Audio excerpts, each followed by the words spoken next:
Hey everybody, I'm Angelique Sorrell and welcome to my channel where I give DIY design tutorials and creative marketing tips for creative businesses, brands, and entrepreneurs.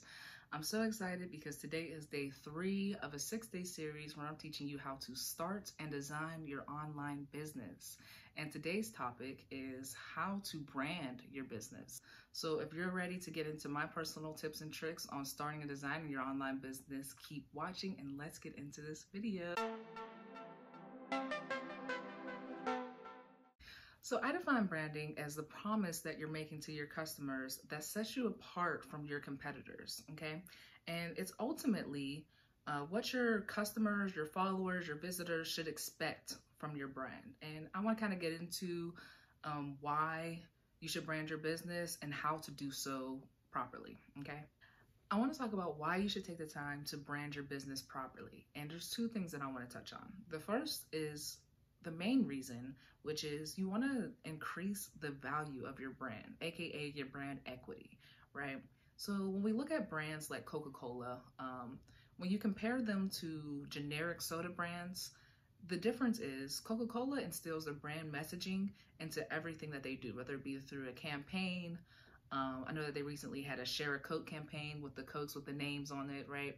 But they're instilling this optimistic and inspirational brand message into every product, post, campaign, ad, everything that they do. So instilling that basically increases the value of their brand. So another thing that I wanted to touch on was that when you increase the value of your brand, then essentially your brand worth, you are allowed and even expected to increase the prices that you're offering your service or product at to your audience. And I just kind of want you guys to think about that as you're going through the branding process, because you don't have to increase your prices.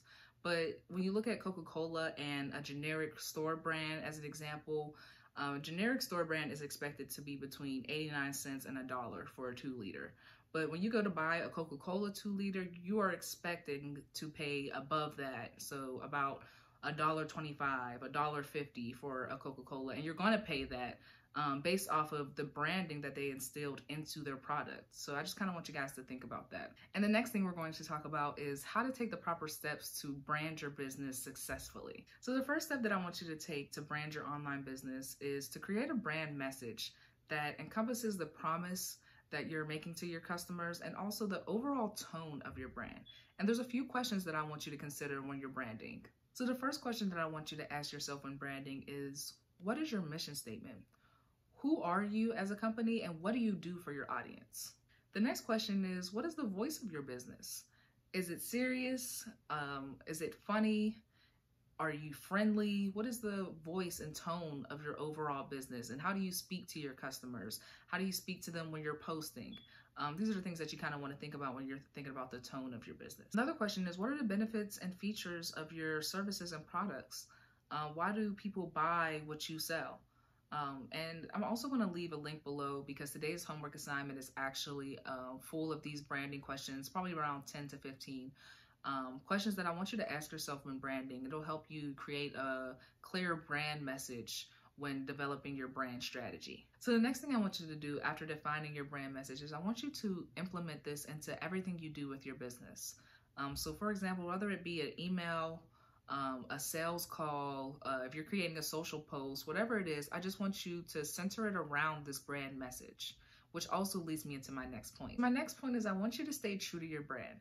And what I mean by this is I want you to keep that promise that you're making to your customers or clients.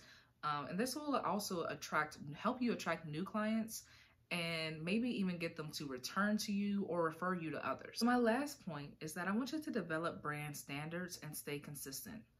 When we go into the next video and we talk about developing your color palette and your logo, I want you to keep these the same throughout your business. And this is because a simple and consistent brand will receive better results than a fancy, inconsistent brand. Okay guys, so this video was a little shorter than usual, but I'm hoping that my quick tips and tricks on branding are going to help you guys to create and implement proper brand strategies.